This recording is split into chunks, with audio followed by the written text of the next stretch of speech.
Hello, it's Bubba Rocks Media. I'm Cheryl Bubba Mann, and it's my favorite time, as always, the Rising Bands time. So I have found a band from Bristol who are standing out with a mix of indie slash emo vibes to them. Welcome in Our Nameless Boy. Thank you so much for joining, and welcome to the show, guys. Thanks for having us. Yeah. And look, it was actually, I believe it was Instagram where I first came across you guys. So I'm actively going out and looking for bands.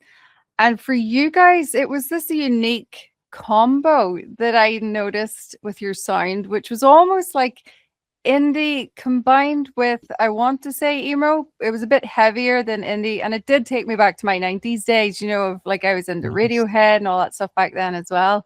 And I did get vibes of Radiohead from you guys, but heavier. If that makes any sense. That'll make Ian very happy. First of all, thank you. I loved Radiohead back in the day. And look, what I'd love to ask from you guys is, for new fans listening and watching, who are you fans of that has helped to create and shape the current sound? Yeah, I guess a lot of like early noughties and late 90s, particularly American alternative bands. So yeah, just all the stuff that I was like really into back then, like more obscure stuff like the Early November, like a lot of like drive-through records bands, Early November, Finch, Homegrown. Yeah. And then a little bit later on, bands like Manchester Orchestra. Yeah, just all that stuff that I just grew up with and never grew out of. Love that. A little bit of Thrice sprinkled in as well. Yeah, of course. Yeah. I got into Thrice weirdly late. Same, actually. Yeah. Yeah. But yeah, I mean, they're kind of part of that. Part of and apart from, I guess, because they are that sort of era thing. But they're, yeah. But like I always love hearing that, love hearing like, because when you're here listening to the songs, you can hear the influences and the mix of the influences. So it's always really cool. I love to hear that. And I love that people have different choices in their influence as well, which helps to create your own unique sound. Yeah. And one of my own wee curiosities with you guys is the name of the band. I was doing my research and I could not find a story behind it. Like, is it to do with, I don't know, overlooked people of society, or like, is there a story behind creating the name? I wish it was. It has been mentioned once or twice in interviews, but yeah, I don't think it's like written anywhere. So Ian, go ahead, you tell the story. Oh, it's so dry. We really struggled to come up with a name. I do. Yeah, you just. We sometimes have this with song titles as well. You just completely overthink something and then you just blank forever. But yeah, so we're struggling to come up with a name. We're throwing out a couple of ideas. We're just don't know, I don't care. And then I used to work in a kids nursery in like preschool sections, so like 3-4-year-olds, and the early years teacher, like the leader of the room, so pulled out a couple of like new toys that we had, including some new like puppets, like quite big ones and creepily lifelike. And we're like sat around in group with these kids, and she said, we need pulled one of these puppets out and said, we need a name for our nameless boy. And I was like, that'll do. Yeah, so I wish there was something more thematic behind it, but it was just a case of desperation. Yeah, I think I like that story more though. Like it's just random, but it's got a little bit like no one's gonna work that out, but it's just like funny to know. Yeah, my ears pricked, and I was like, well, this is the first time my ears have pricked at anything that could be a cool thing, and yeah. No, I love that. I love the wee stories behind the names of a band, and actually brand new bands, which I do quite a lot of work for. It's great for them to hear, because a lot of the times they're going, I don't know what to call our band. So it's nice to hear those wee stories. And speaking of, we're going to play a song, and we're going to go with my favorite, 38.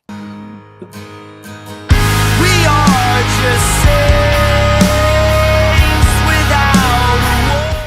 So I believe that song was written a few years ago, if I'm right. But it is highly, highly relevant now as well. So what I'd love is just for new fans listening and watching, if you could delve into the story behind the song.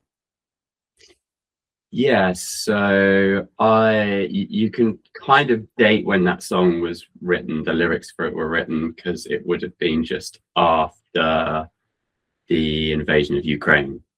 I think that was when, I guess a lot of people probably feel this more and more. Yeah, I just kind of felt a bit terrified of yeah. I think we all certain instabilities, and yeah, I kind of feel like I needed to write some stuff down about how I was feeling.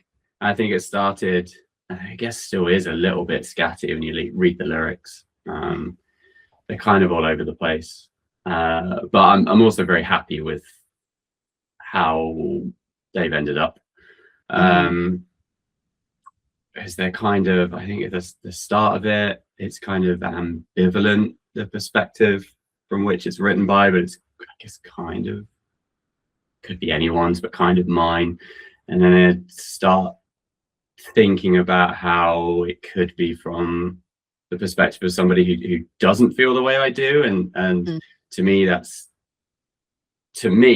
I guess, like burying your head in the sand, or, you know, some kind of denial about things. But trying to approach it was like, well, maybe it's a relevant point of view. Maybe the way I think of things isn't the healthiest. I don't know. And but yeah, I guess it's ended up being something.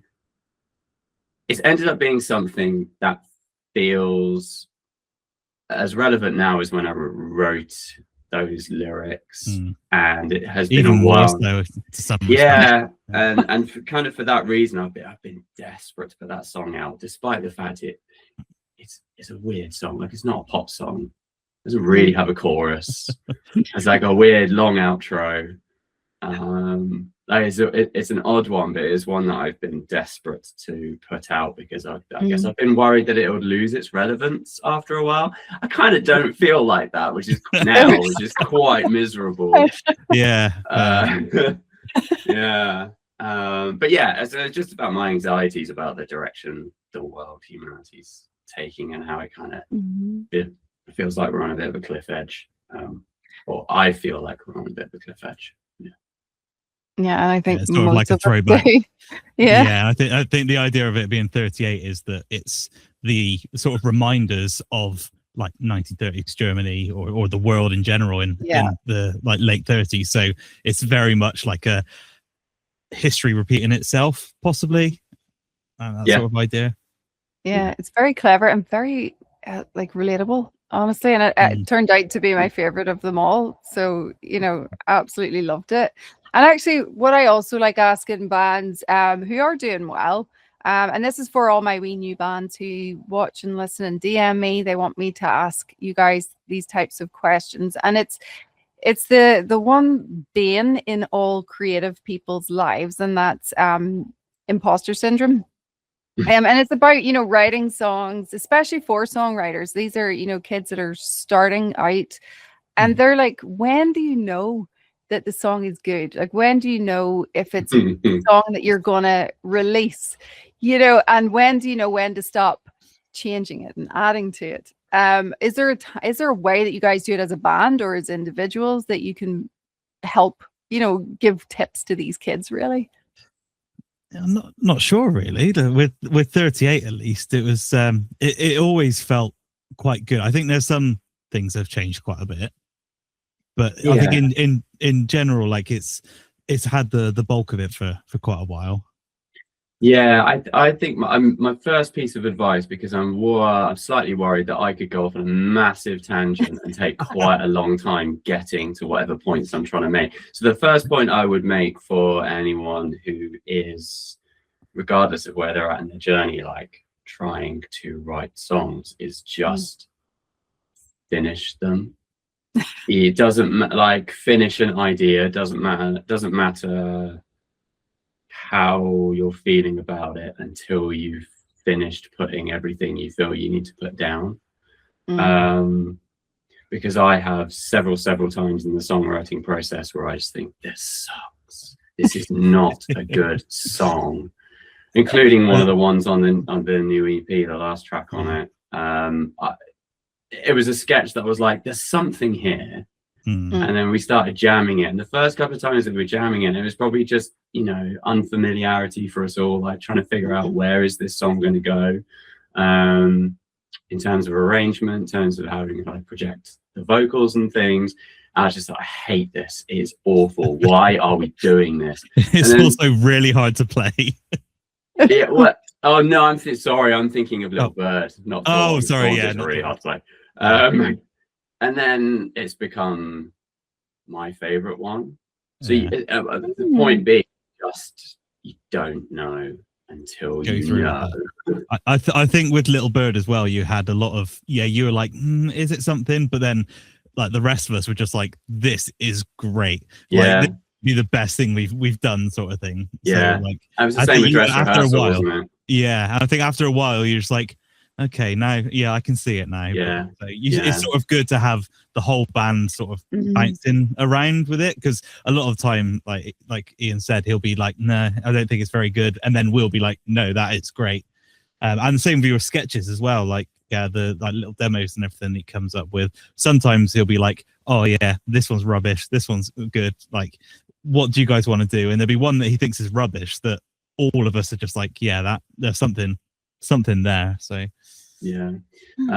So I guess, you know, I'm fortunate to have this crew to bounce ideas off of. For anyone who's doing it by themselves, it said just try and finish an idea, get an idea down as you've got it. If you've got something you want to write about, if you've got anxieties about like, I whether that's like I live a mundane life or I'm not good at lyrics or whatever it is, just try and ignore those, because it's only through writing that you'll get to the place you want to be with it.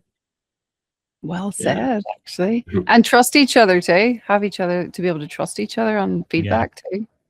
Yeah. Like I said, I'm fortunate to have the bands to bounce ideas off of, and in doing so, you have more of an opportunity to really understand how you feel about something yourself.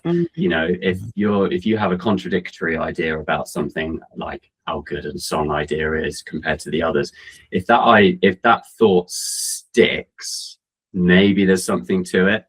But if you're like, actually, do you know what? I'm starting to vibe, I'm starting to get into this, I'm starting to see what the others are seeing in it, then it becomes something great.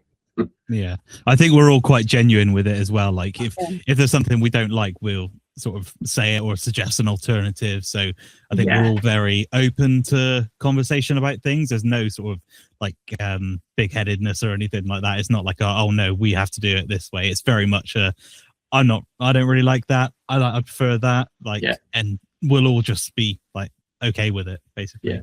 To the tiniest little bit of minutia as well sometimes. That's very, very true. Well, thank you. That is actually really helpful. That'll do well for the kids as well. And it is something that they do DM me a lot about. And actually, just sort of my own curiosity with you guys, do you remember the first song you ever wrote where you went, I might have something here, I might actually be a songwriter? Yeah, a little bird off the new EP. do you mean from this band or in general, or like you could have been 10 years old, like just a very first time that you can remember of anyway? I mean, Ian's more the songwriter than me. I do remember back when I was like 16, I was in a band and I was the singer and lyric writer and that. And I think I broke up with like my first girlfriend after only like 3 months something, and I wrote the most emo lyrics that I possibly could. And I still look back at it now and like, that was great. I mean, it doesn't sound great, but it is great. Other songs that came before that I think were not very good, or were a mix of like random stuff. But that one's the one I'm like, that that was a song. Like there's some feeling in there. Have you opened up like old lyrics from when you were a teenager? I like, wouldn't want to.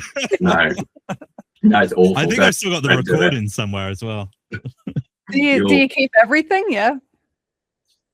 I do. Somewhere maybe. Yeah, I probably do. You should explore on it. an That'd old be hard so drive. fascinating. I would love that. Yeah, Back into the old that would MySpace. terrify me. That would absolutely terrify me. Like I'm always trying to write a song that's better than the last one. So the thought of going back, You never know. dozens, There'd be so many hundreds of treasures. songs, I'll be like, no.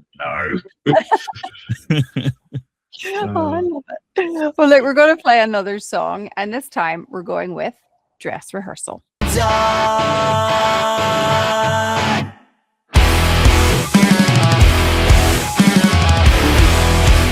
So, love that one. And what I'd love to know is just your story behind its inspiration. So, it's creative process as well for fans listening. For Dress Rehearsal. Mhm. Ooh. Okay, that was one riff on guitar that I just couldn't stop playing. That was where that one started. And then eventually I was like, oh, I have to build on this. And again, that was something that I was really scared I was going to ruin the enjoyment I got from just that, playing that one thing over and over again. I was worried I was going to ruin it with bad vocal melodies, lyrics, like others, like trying to build other sections around it and things like that. And that was one where I really wasn't sure about it, but I know Chris especially really liked the idea of it. And yeah, I think we sort of tinkered around with the time signature, because it's obviously a bit weird one where it's like bars of 5 and 6 beats repeated. I think originally it wasn't that, it was like a lot of 5s and occasional 6s. And so yeah, it's just kind of building an idea that felt like it was going to flow the most, which is why I ended up with that like more repetitive thing. A lot of what I was originally doing on the guitar became something, my bass bits, isn't it? Yeah, something better by you. So so I play sort of nothing from the original demos that actually made it into the final version, which is cool. The heart is there though. That's it. The heart is there, and it's kind of just, we're just trying to serve the song, and you know what the others added to that serve it really well. So it's always been one of my favorites to play as well, because it's like it sounds complicated, but it's not. It's quite simple to play, but because I'm playing like quite a lot of notes and everything, it's fun to play, and it sounds interesting, and it sounds like there's lots going on, and it's obviously got the big, like the finish as well, where we're sort of like it's usually the last song in the set, and we're just throwing everything that we've got left at it, basically, which is so good. I love that. I love how it started off just as we riff to in your head constantly, and then you have to make it into something. See, I just love the stories behind them. And do you ever get, like, there was a band I spoke to, pretty sure it was a main guitar player, and he said that he had this random riff come into his head while he was in the middle of being best man at a wedding, and he had to keep playing this riff over and over and over in his head, because he knew it was a killer one, he knew it was a good one. So has that ever happened? Like, has it ever come to you somewhere randomly? Please share. This was not an Our Nameless Boy song, but eerily similar to what you just said. So went out to the Philippines for a friend's wedding. So it's like loads of people, a couple of weeks. Quite a lot of us have been there before because we love it. And then this was a few days before the wedding, and we were on this little boat doing this island hopping, beautiful sunshine. And on the boat that we were chilling on, maxing and relaxing, there was like an upright, and it said "Heaven is an ocean," and just saying that in my head, that became that a just melody. sounds like a good lyric, doesn't it? Yeah, exactly. And I was like, there's something here. So I'm just sat there dead quiet. Everybody else is having a really good time. And I'm doing that thing of just playing something over in my head. And the juices are flowing and it builds and builds and builds. And suddenly you're like, I think I know what the chord sequence is in my head as I'm sort of singing this thing over and building ideas off it all around my friend's wedding. So a group of us, so I was like, I think I had to find a ukulele, I think it was. Yeah, it was a ukulele, and then somebody else found a guitar. I was like, I've got to like put this down. And I spoke to a couple of other guys. This is obviously really, really lame, but we ended up playing this song for them at their wedding as like a surprise thing. So that kind of thing does happen. Yeah. A fair amount. I think there's one ONB song that I remember coming up with a melody in the car. I think I was listening to Thrice at a time when I was still getting to know some of their stuff, and I had to hit pause on a song of theirs, whereas like I don't know where this song goes, but this melody jumped into my head, so I like really quickly hit pause. And I was like, right, if the next melody that they do in this song isn't this thing I'm thinking of, I'm nabbing that. So I quickly like recorded it and then carried on playing it. And it wasn't the same. I was like, yes. So that then became the chorus melody of Leaving Party. I was going to say Leaving Party. It was Leaving Party. Yeah. So yeah, if creativity strikes, go for it. Exactly. I just love that. You just never know where it's going to come. What about you, Chris? Anything like that happen to you? Don't think I used to always get like little ideas and I'd record like a little voice note or something. But nowadays, I think nowadays my brain's so busy that like I sort of have to focus time to be musical sort of thing. So it'll be like usually how it works for me is we'll be at practice and someone will be playing something and I'll just start messing about like with notes. That's basically how I come up with everything, is just sort of you start with just playing like some root notes and then just sort of play around with it, and just like it's always in practice. If I mess up in practice, it's usually because I'm trying something different or trying to see what else works in there. But that's probably the main one for me. And then I come up with Thorns. With Thorns, and then I can play it, but just it's just difficult. We have these moments in practice rooms where we're like working on something new, and we're all trying to figure out what we're doing, but we're all trying to figure out what we're doing by ourselves. So you get like 4 different noises and no one talking to each other for like 5 or 10 minutes. I feel like sometimes just these noises happening in the room, and then we sort of like come back together and we're like, should we actually try and play this section? Yeah. Well, that's the importance of practice as well, and being there with each other too. Because I was actually speaking to a band who said that they sometimes will do practice via Zoom. And you're really? Like, how does that work? Yeah, but it's like lag and everything, isn't there? Yeah, and I don't know how they do it, but I mean, I take it you guys are more physically having to be together to practice. Yeah. It's more recommended. Yeah. I don't think we'd get anything done if we didn't. No. I think I focus a lot better when I'm around people as well, sort of thing. And like it's sort of my brain is then focused on music rather than like Ian will be asking me to record demos at home, and it could be months or even years later. It's only if I'm like, oh, I need to record that bass bit. I'll do that now. And then he's like, oh, you did it wrong. I'm like, yeah. We always used to demo together in a room, like do like mic up a drum kit, or like everything would be kind of together, even just for demos. And I thought, we have the technology now. We can do a bunch of stuff at home. I can just like copy Will's drum parts with, a program in on my computer. But actually, in reality, it's not much quicker. it's just delayed, isn't it? Yeah, I think we get a lot from being in a room together. Definitely. I know we I think it might have been like Mr. Right when we demoed Mr. Right. That was me. I think we had other bits, but me and you went to like a studio and just did like vocals and like my bass and stuff like that. And I think that was good because just like you're focused on that idea. So we just moved into our like a permanent studio now, so maybe that's something that's a bit more accessible because we've got our own equipment, not dodgy drum kits that are falling apart, and we can leave microphones set up and sort of get everything prepared. So maybe the next we might actually do things quicker. Yeah, maybe. Very exciting.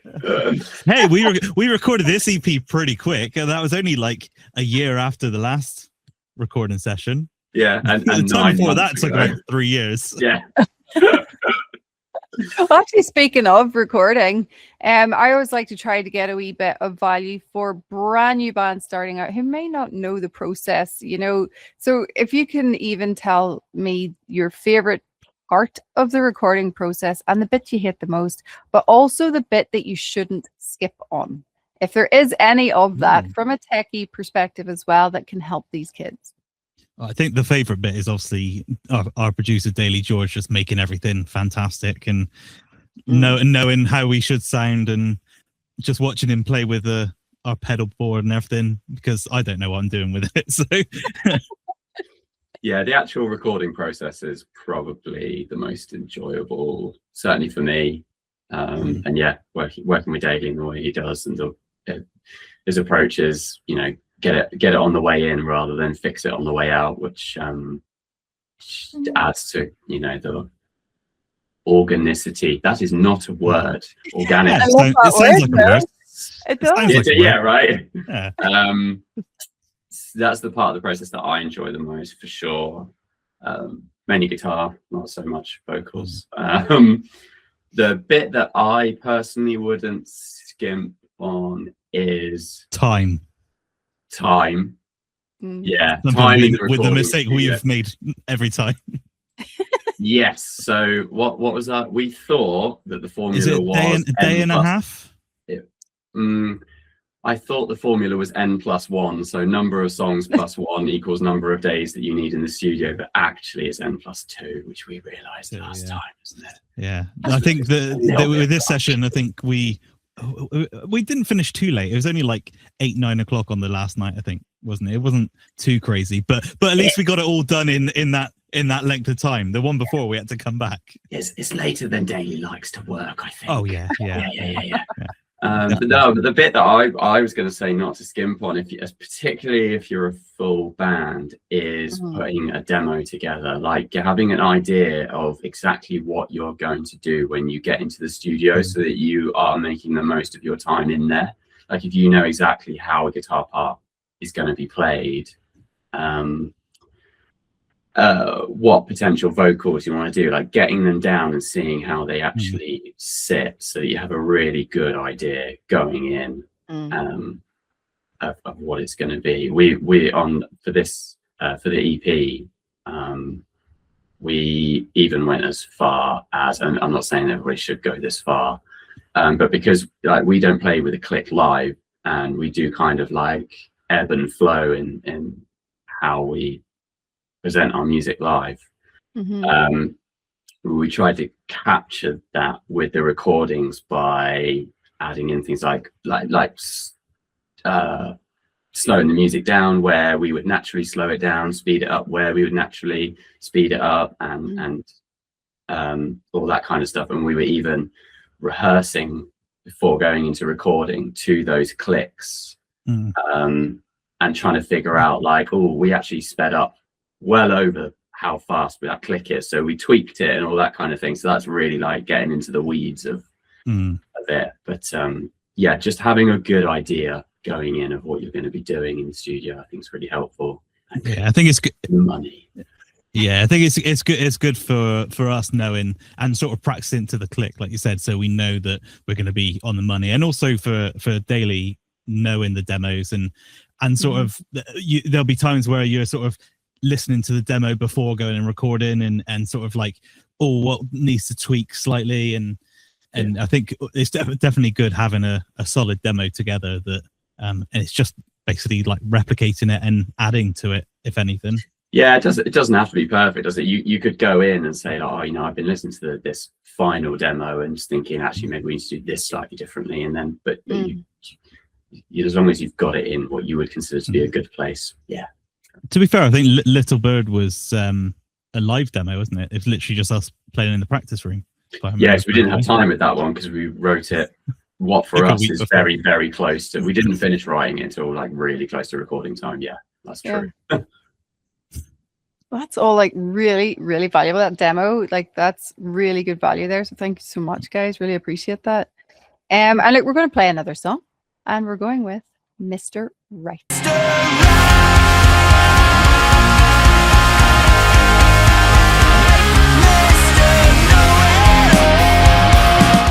And we're back.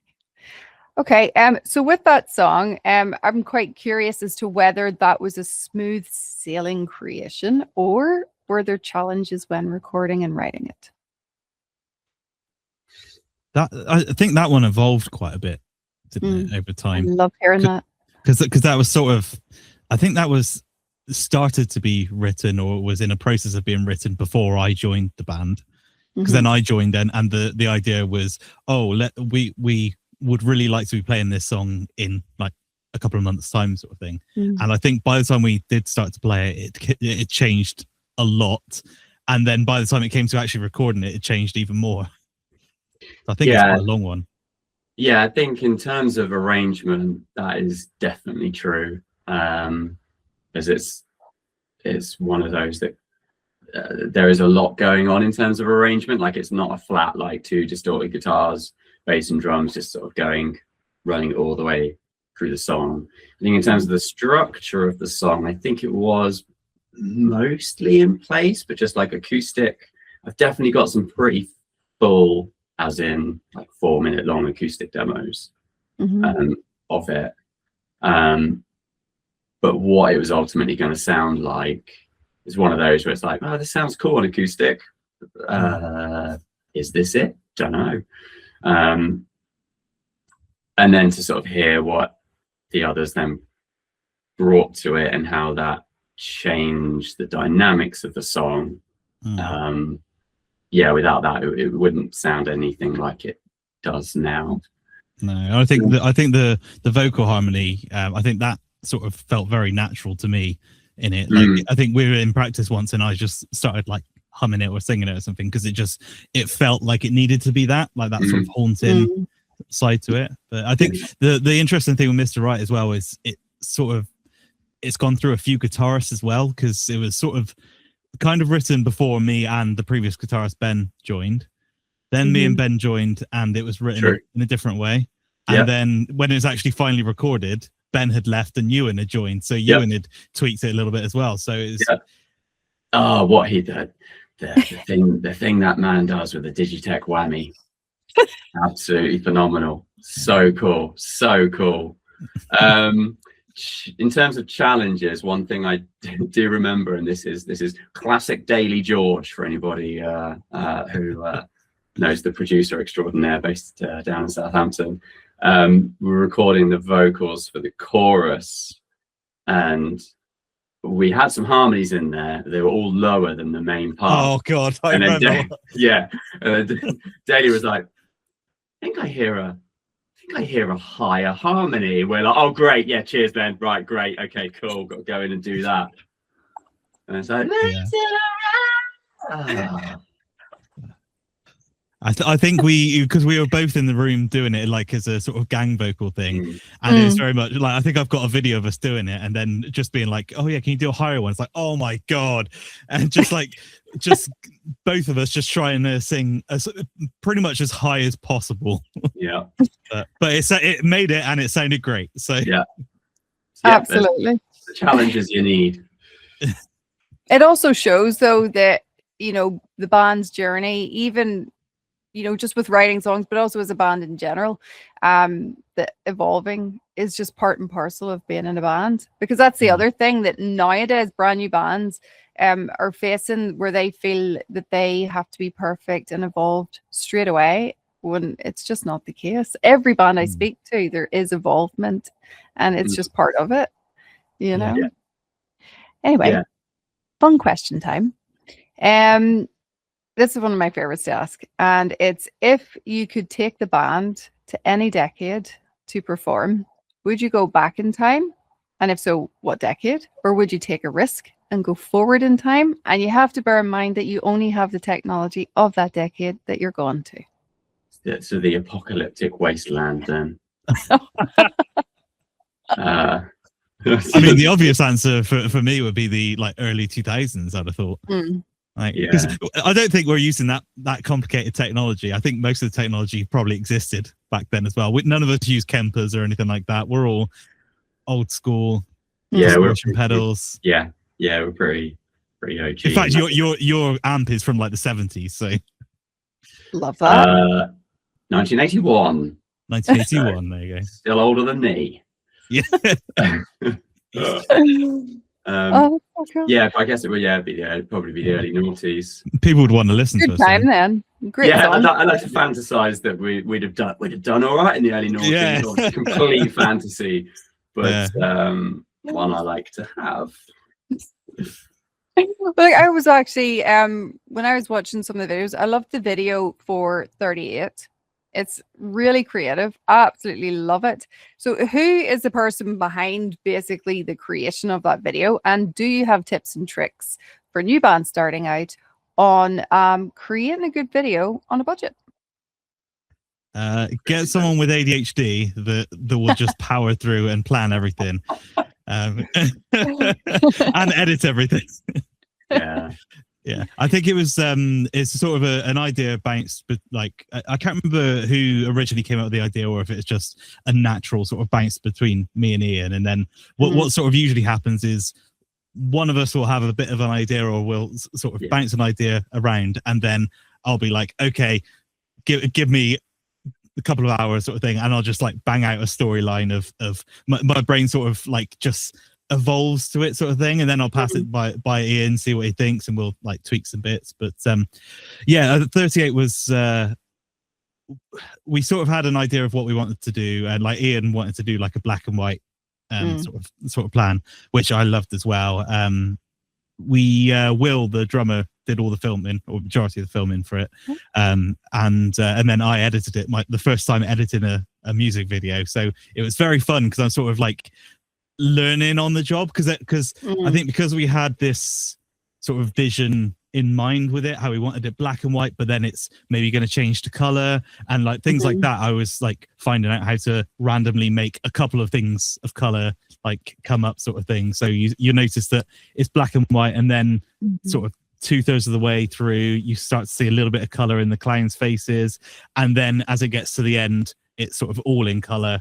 And I think like it was I think a way to do it cheap, like you can make a video on a phone nowadays if you want to. I've seen bands that have made really high quality like music videos on like on an iPhone or something, but I think it's just having a bit of an idea of what you want to do and just recording loads, so you've got loads to work through, and like it's better to have too much than not enough. Too much footage that you can cut. Chris properly storyboarded everything as well, and the other like really valuable thing that Chris did was make the original very difficult to actually do idea. And I remember being quite like stuck on that initial idea of like this is how it should be. He actually made alterations to it that I remember being worried were going to take away from like what that idea, that original idea was meant to sort of convey, but he didn't do that. He kept the heart of that initial idea and made it something that on the budget that we had, which is pretty much nothing, feasible and doable in was a really short time frame. And what did you use to edit it, Chris? Sorry, I'm curious. DaVinci Resolve. Right. So it's a free video editing program. There you go. So yeah, anyone can do it. It's really easy to do as well. Like I was learning on the job sort of thing. So anyone can have a go with it. And it's just fun as well. But yeah, I think the problem that we've had a lot with music video ideas, and I think Leaving Party was going to be a similar idea. I think this is sort of leading off of the Leaving Party one. Yeah. But I think the problem that we have sometimes is we'll have an amazing video idea, but it's just not practical. I think with the original idea for this, it was like we needed a room that looked like the 1930s. So yeah, then you've got to find a location. You've got to find loads of old equipment. We wanted like crowds of people. Well.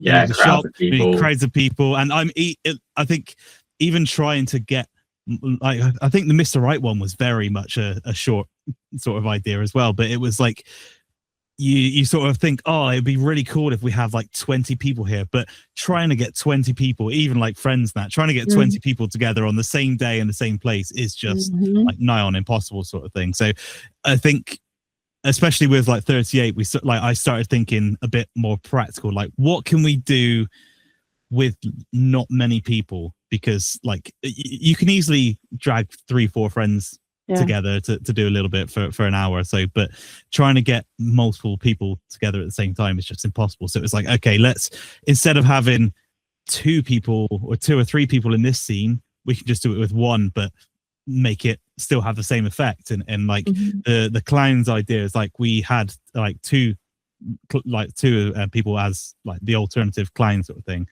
And it's like the original idea would be we'd have loads, but we had 2, but we still had the same effect with it. Like you still got the effect of them sort of being taken away and the sort of drama behind it. So I think it's all about low budget and making everything work with what you can, basically. Chris Brain is available for storyboarding and music video. No, I'm not. I've got to do the next music video. yeah, he's got like that's 2 days to cut the next video, which we're shooting on Saturday. Yeah. Oh no. Yeah. That's why I'm doing it, because like with 38, it's like I know I can just stick my headphones on and just cut something together in like a few hours or something, or a day. Whereas if you went with a proper videographer, it would be much better, but you'd also be looking at like a month turnaround or something. So at least if I'm doing it, I'm working on my schedule so I can make time to do it, basically, and make sure it's out in time. Well, it's a really good job, actually. It was a great video.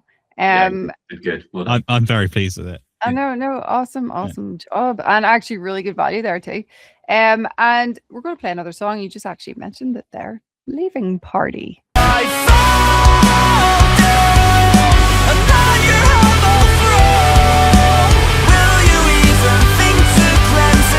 And we're back. And what I'd love to know is, what is your favorite thing about that song? I very much like my bass riff on it. I think where it goes up. Like when I first wrote it, I think that was one of the first songs that I wrote as part, like, in the band. And I just remember just thinking it was very Ruben-y, like my bass line, and I was just like, oh yeah, I love it, because it's just like where it goes up high and everything. And like Ruben are one of my favorite bands, so when I thought it sounded a bit Ruben-y, I was like, yeah, that's why I joined this band. And I thought my own guitar chord phrasing was choice. No, I like I like the energy of that one. I think it sits nicely in our set as one that's a bit more constant, and I don't want to say boring. Dynamically, it's almost boring compared to the others, isn't it? It's like a bit flatter because it's just, but it's pacey. Pretty much the whole way through.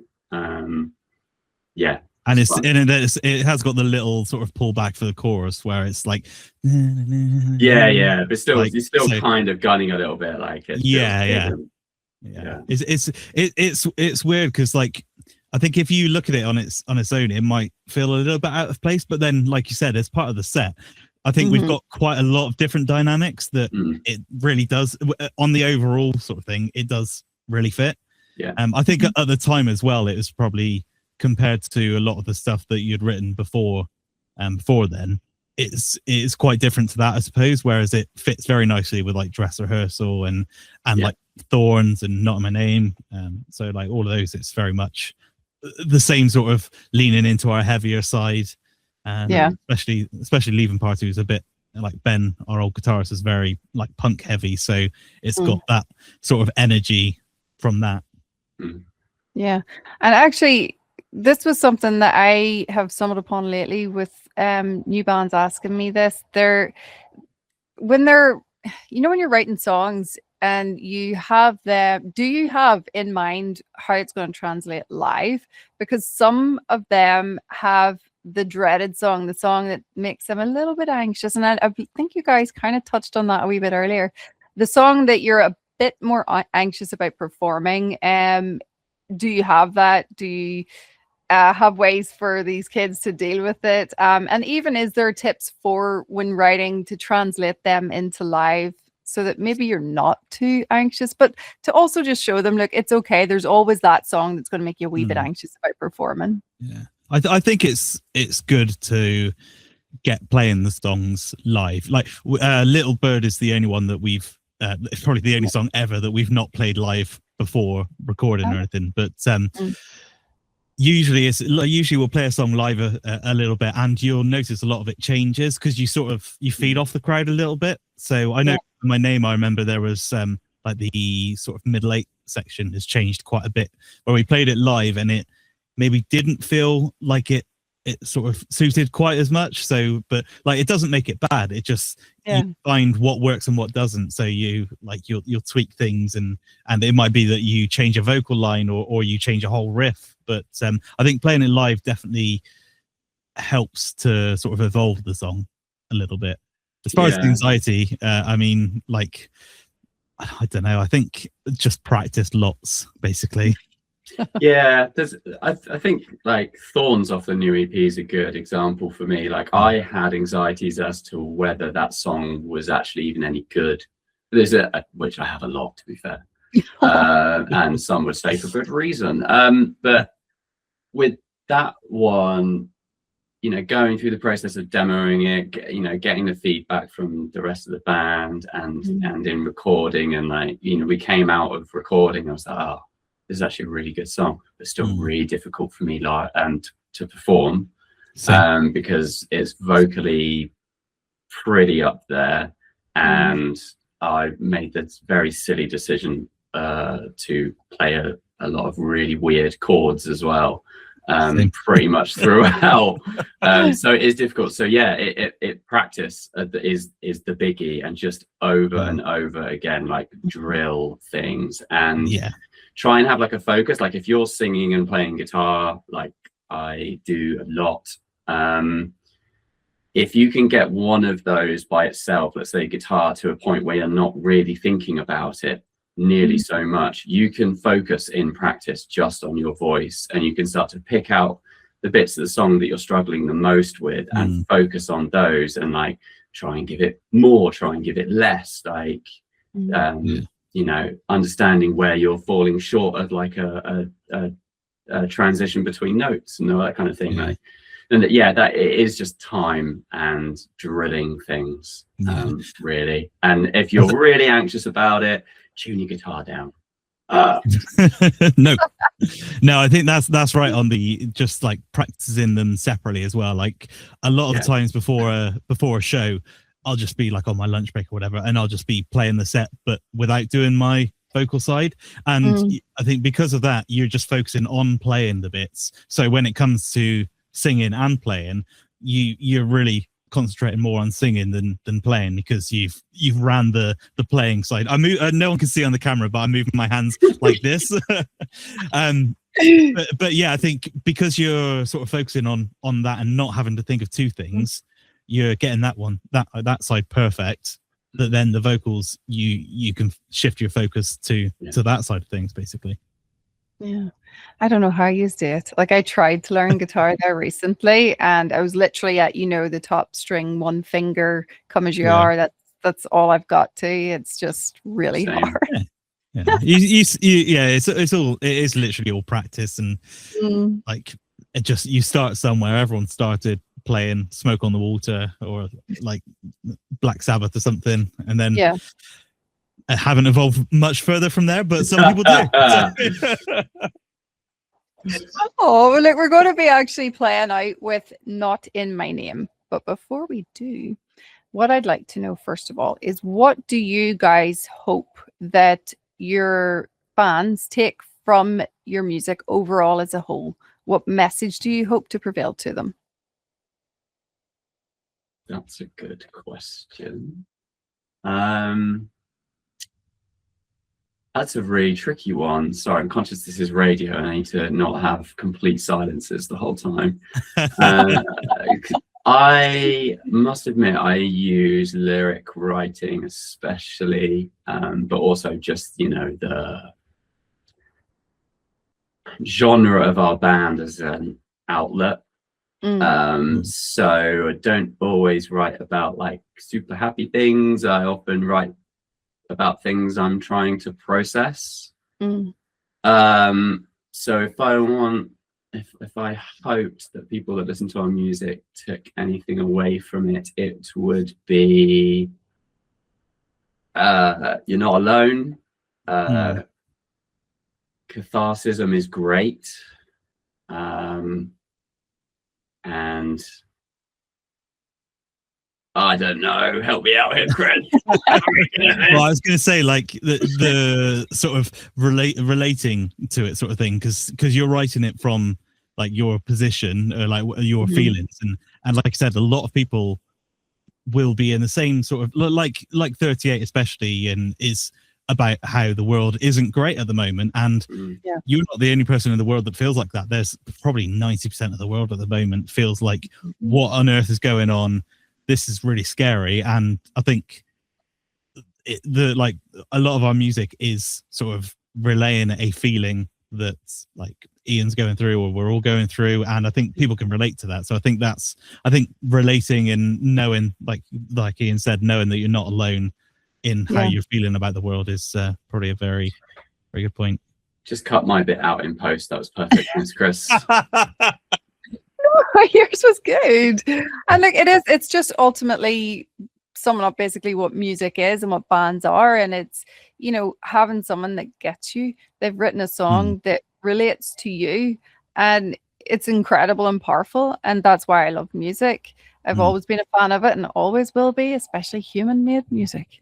Yeah, I think, like I said, the relating to it is good, and I've had a lot of people with the video as well say that, like, how powerful it was, and like I think it definitely has taken the story of the song to another level. And I think some of the bits, like the ice character sort of like taking away clowns, I think especially now, like, that's incredibly sad what's going on, but it's incredibly like that we're seeing that every day at the moment, sort of thing. So I think that is a powerful imagery. Not that it obviously was designed for that idea, but I think when we first originally came up with doing it, it was like, oh, there's a little bit of stuff going on. But I think the day before it came out was when was it Renee Good was obviously killed by ice, and like that was literally like the day before the song came out, and I'm like, wow, that's makes this hit even more. Like, it's just insane. No, absolutely. And like, again, it's the power of music too, reaching out to comfort everybody too, because there is a comfort within that, saying, that you're basically speaking for the rest of us, really, and saying what we're all feeling. And look, just finally, what would you guys would say is the hardest thing about being an independent artist, and what is the best thing about being an independent artist? I think the hardest thing is just getting noticed.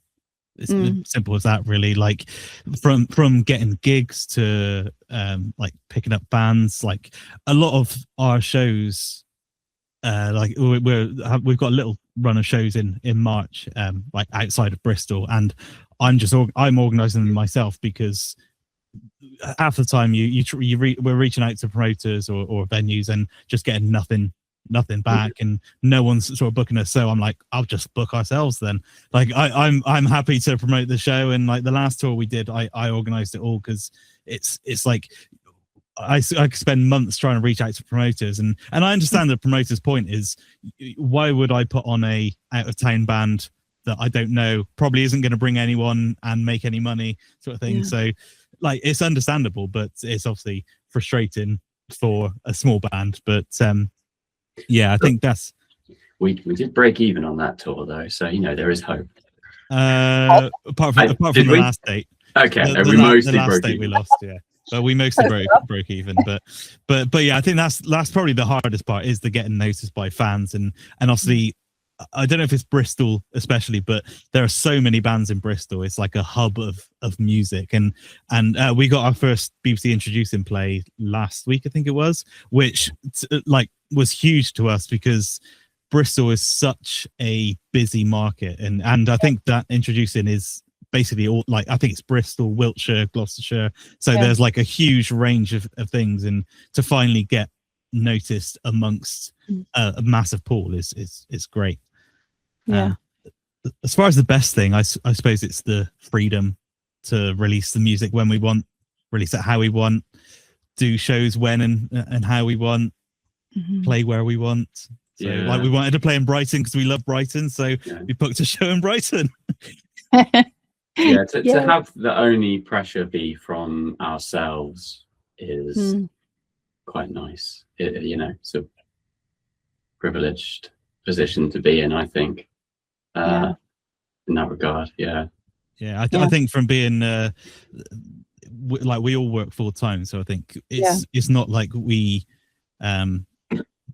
not that we don't put everything to the music, but it's not like we are putting everything we have to be a huge artist, sort of thing. So I think we have that freedom that we can like sort of do things on our own time, and like we can do some shows where we want to, sort of thing. We haven't got to keep doing loads of things like jumping through hoops just to try and make it, sort of thing. Like obviously bands that do that will probably, like, there's a good chance they'll get further. It's not guaranteed though, like, but I think we have the flexibility to and the freedom to not worry about making money. Like we won't make money off of the EP. Like we know we won't make any money off it. We probably won't make any money off the shows really, but I think we're doing it because we enjoy it, and because we all work full time and we have our own lives, we have that support network, sort of thing, that we can fall back on. So it's not like oh,